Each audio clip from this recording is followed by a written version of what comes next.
In 2025, tensions between US President Donald Trump and Ukrainian President Volodymyr Zelensky have escalated significantly, particularly over Ukraine's war with Russia. Trump has criticized Zelensky's leadership, at one point calling him a dictator and arguing that Ukraine has no cards left to negotiate a favorable peace deal. Zelensky, in response, accused Trump of being influenced by Russian disinformation, highlighting deep divisions between the two leaders. Take a look. And now I'm talking with my friends in Poland, and they are worried that you align yourself too much with Putin. Well, if I didn't align myself with both of them, you'd never have a deal. You want me to say really terrible things about Putin and then say, "Hi, Vladimir, how are we doing on the deal?" It doesn't work that way.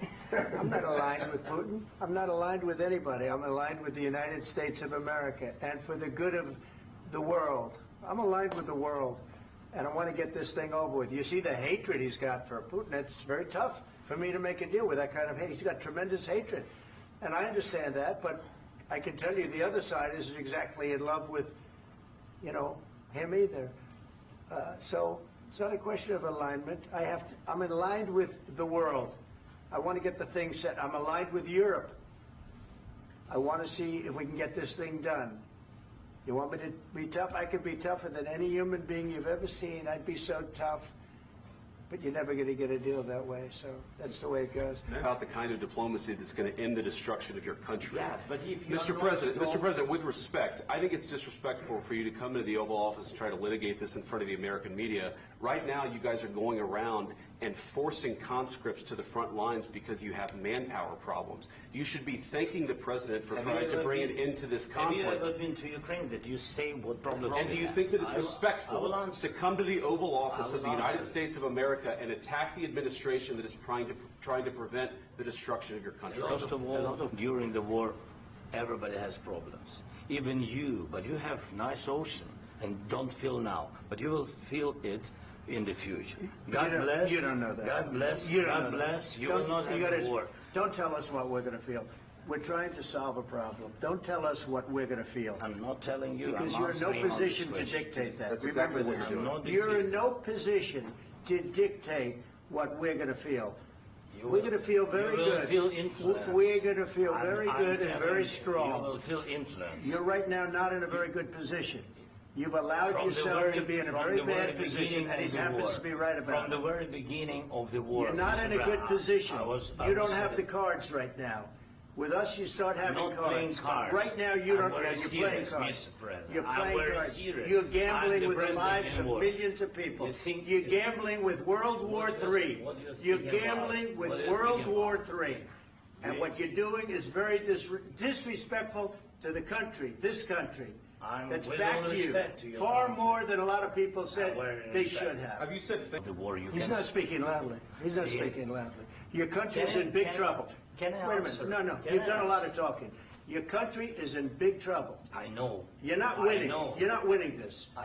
You have a damn good chance of we are coming out staying- okay because of Mr. us. President, we are staying in our country, staying strong from the very beginning of the war. We've been alone, and we are thankful. I said thanks You haven't in been this alone. cabinet, You and haven't not been only alone. in this We cabinet. gave you, through I this said stupid thank- president, $350 billion.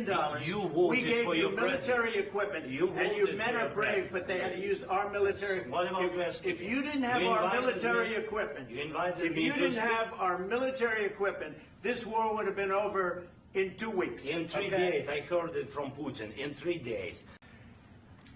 You have to be thankful. You I'm- don't have the I'm cards. thankful. You're buried there. Your people are dying. tell you You're again, running I low know. on soldiers. Don't- Listen, don't please, you're running Mr. low on President. soldiers. It would be a damn good thing. Mr. And President. then you tell us, I don't want a ceasefire. I don't want a ceasefire. I want to go and I want this. Look, if you could get a ceasefire right now, I tell you, you take it so the bullets stop flying and your men stop getting killed. Of course. You got to be more thankful, because let me tell you, you don't have the cards. With us, you have the cards, but without us, you don't have any cards. During this tense Oval Office meeting in February 2025, Trump and Zelensky failed to reach an agreement on US support for Ukraine. Trump reportedly dismissed Zelensky as not in a place to negotiate and later ordered his officials to tell Ukraine leader that it was time for him to leave. Meanwhile, European leaders, including French President Emmanuel Macron, strongly backed Zelensky, while many Republicans in the US aligned with the Trump position. Trump has pushed for a quick resolution to the war, pressuring Ukraine to make concessions to Russia, a stance that has alarmed both Ukrainian officials and NATO allies. His administration policy's shift appears to be moving away from long-term military support for Ukraine, which contrasts sharply with previous US policies. Critics argue that Trump's approach benefits Russia and weakens Western unity. Despite the diplomatic breakdown, Zelensky has expressed gratitude for past American support while stopping short of directly apologizing to Trump. He remains hopeful that relations can be mended but acknowledges the US support under Trump's leadership is far less certain than it was under previous administrations. The growing rift between Trump and Zelensky has a major geopolitical implications, affecting not only US-Ukraine relations but also America's stance on Russia. As Trump pursues a more isolationist foreign policy, European leaders are stepping up efforts to fill the gap left by a less engaged US. Meanwhile, Ukraine remains caught in a precarious position, balancing its fight against Russian aggression with the need for continued international support.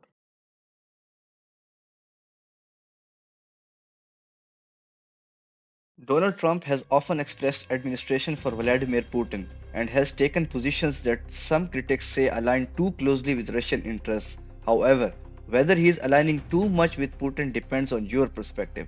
Here are some key points. Past praise for Putin. Trump has repeatedly praised Putin's leadership, calling him smart and savvy even with Russia's invasion of Ukraine war. Trump has criticized US aid to Ukraine and suggested he could end the war in 24 hours, though he hasn't provided details on how. Some worry this means he would pressure Ukraine into a settlement favoring Russia. Trump has openly questioned US commitments to NATO, even suggesting he might not defend member nations that don't meet their defense spending targets.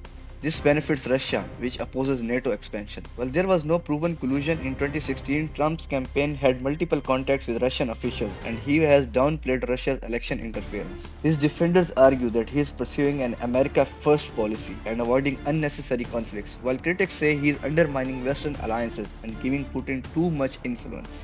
What do you think? Is Donald Trump a pro-American, or is he making a huge mistake?